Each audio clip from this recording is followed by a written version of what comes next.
Hello, dear listeners, and welcome back to Book Summary 5, the 5-Minute Summary channel. I'm Sammy, your host.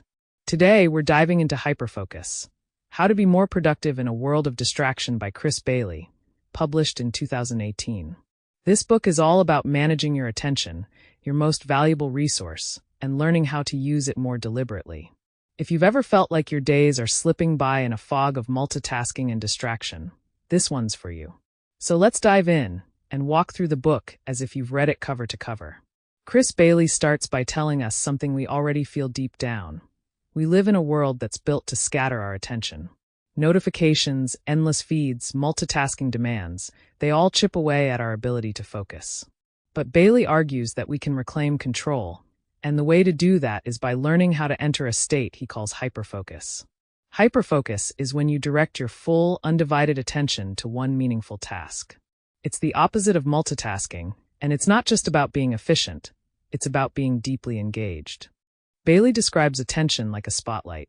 Most of the time, we leave it darting around, flickering from email to Instagram to Slack to some half-finished spreadsheet. But when you consciously choose one thing to shine that spotlight on, everything changes. To get into hyperfocus, you need to choose a productive object of attention. That's step one. It might be writing a report, solving a problem, or even listening fully during a meeting. Whatever it is, you pick it on purpose. Then you gently return your attention to it every time it wanders, which it will.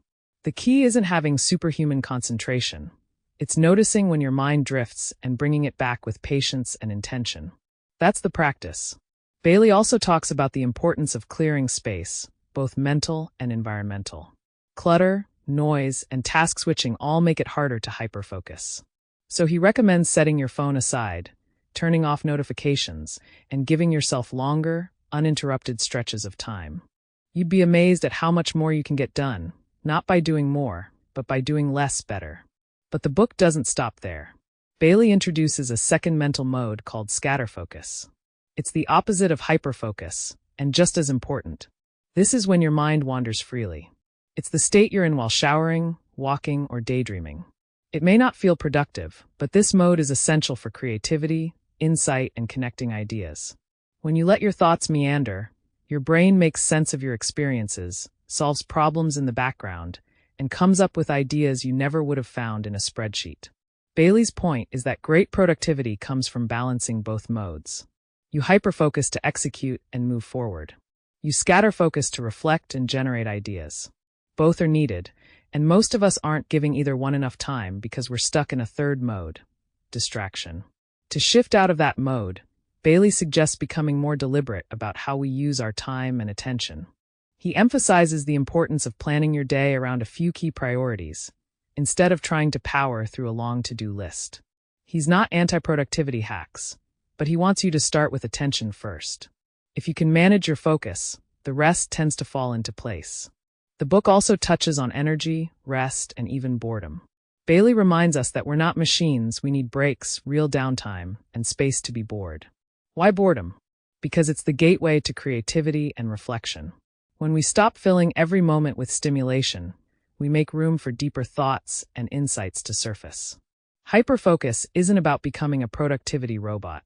It's about using your attention with purpose so you can be more present, more creative, and more effective in whatever matters most to you. Whether you're working on a big project, having a deep conversation, or simply going for a walk, you can choose how and where to direct your mind. And the more often you practice this kind of intentional focus, the better you get at noticing when you're drifting and bringing yourself back gently to the task at hand. Thank you for tuning in to Book Summary 5, the 5-Minute Summary channel. If you found this helpful and want to learn more about mastering your attention, be sure to subscribe, like, and share it with your friends. Until next time, happy reading, and may your focus lead you somewhere meaningful today.